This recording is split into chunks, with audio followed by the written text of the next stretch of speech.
The Germans called him a fool. His own officers thought he'd lost his mind.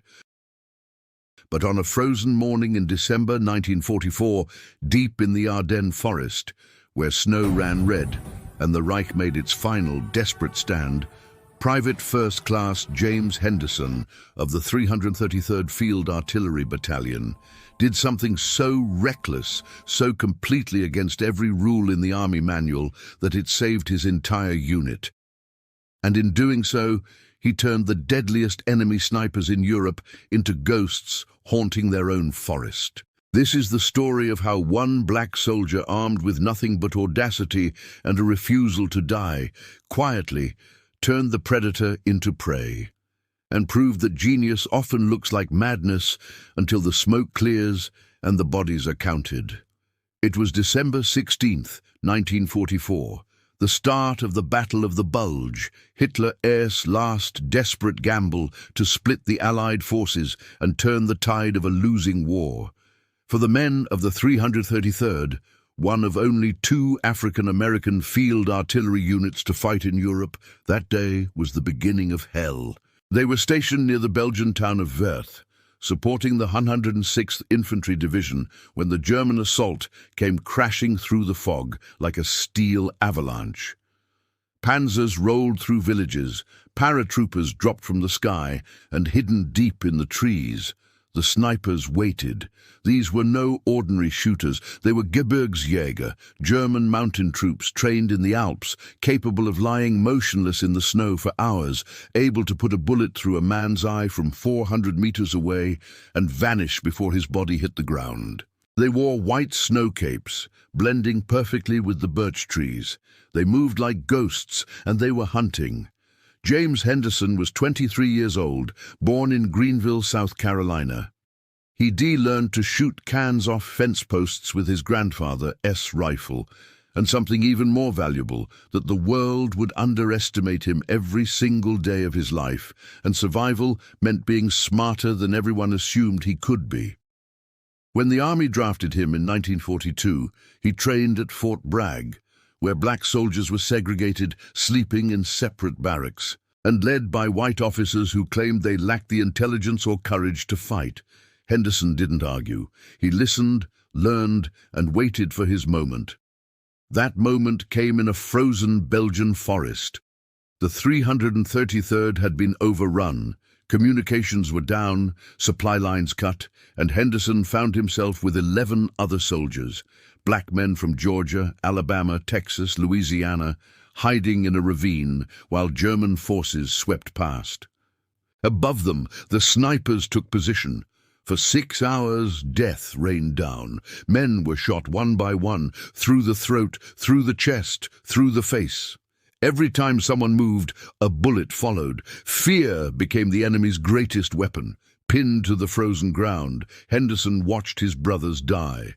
Something inside him shifted, not broke, but clicked, like a gear finding its place. He realized something terrifying and liberating. The Germans didn't see him as a soldier. They saw him as prey, and that meant they would expect him to act like prey. He turned to Corporal Davis and said, "I'm going to do something stupid. Don't follow me. Just be ready."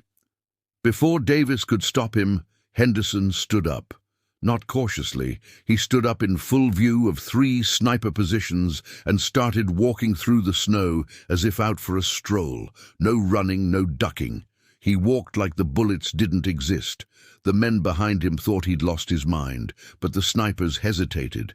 For 3 critical seconds, they didn't fire. Snipers are trained to read movement. They expect fear, the quick panicked crawl for cover. Henderson gave them none of that. He walked like he belonged there, and that tiny hesitation was all he needed. In those seconds, his eyes scanned the trees, not for snipers themselves, but for signs. A disturbed patch of snow on a branch, a deeper shadow than it should be, a patch where no birds sang. On his 4th step he saw it, a slight fold in the white snow, the faint outline of a rifle beneath a pine branch. Henderson smiled, raised a hand in a mock greeting, and dove into the snow. 3 gunshots cracked the air, but he was already rolling. He came up on one knee, raised his M1 Garand, and fired 4 times. The first 2 shots missed, the third found the mark, the fourth killed. When Henderson approached, he discovered his target, a woman, a German sniper, maybe 30 years old. Her rifle a beautiful Mauser with a custom Zeiss scope. She'd been good, but not good enough against Crazy. Behind him, his squad opened fire on the remaining snipers.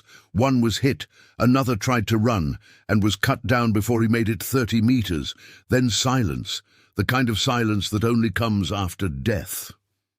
Davis stared at Henderson. "How the hell did you know that would work?" Henderson looked down at the woman's rifle. "I didn't," he said, "but staying put meant dying slow. Sometimes stupid's just another word for the only option left." The men scavenged weapons and moved west, dodging German patrols, surviving on desperation and instinct. By December 21st, they'd rejoined friendly forces. Word of Henderson's insane stunt spread through the scattered survivors of the 333rd. Some tried to imitate it. Not all lived, but enough did that the battalion began reforming, fighting again. When officers heard the story, they didn't know whether to court-martial him or give him a medal. They did neither. The report was filed away and forgotten because the army wasn't ready to celebrate a black soldier who had outsmarted elite German snipers. Henderson survived the war. He fought into Germany, saw the concentration camps, and came home to a South Carolina that still wouldn't let him drink from the same fountain as white men, even after he bled for his country. The 333rd suffered horribly. 11 of their men were captured near Wörth and brutally executed by German troops. The world barely noticed because they were black soldiers, and the newspapers had other stories to tell. Henderson carried that knowledge all his life. He lived while others didn't, and there's no logic or justice in that math. But the tactic he invented, walking with fearless confidence through fire, became quiet soldier folklore. Walk like you belong. Move like the bullets don't matter. Confidence can be a weapon. Years later, a journalist found him working as a mechanic back home. "Did you really just stand up and walk at the snipers?" he asked. Henderson smiled, the same smile he'd given that German sniper decades before. "Young man," he said, "when the world's been telling you your whole life that you are stupid and inferior, and then someone tries to kill you for it, you've got 2 choices. You can believe them and die proving them right. Or you can do something so unexpected that they hesitate just long enough for you to prove them wrong. I chose the second option." He died in 1997, buried with military honors that felt too small for what he'd done. For decades, his story remained forgotten, until researchers pieced it together from old reports and survivor accounts. The men of the 333rd weren't supposed to be heroes. They were supposed to be laborers, hauling shells, digging trenches. But when the front collapsed, they fought like lions. They held the line, counterattacked, and refused to die quietly. And one of them, James Henderson, beat Germany's best by doing something that looked insane, until it wasn't. The Ardennes forest is peaceful now. Snow still falls on the same trees. Tourists walk the paths where men once bled and froze. Most will never hear his name, but if you look closely in the quiet corners of history, his story still whispers about courage, defiance, and brilliance born from survival.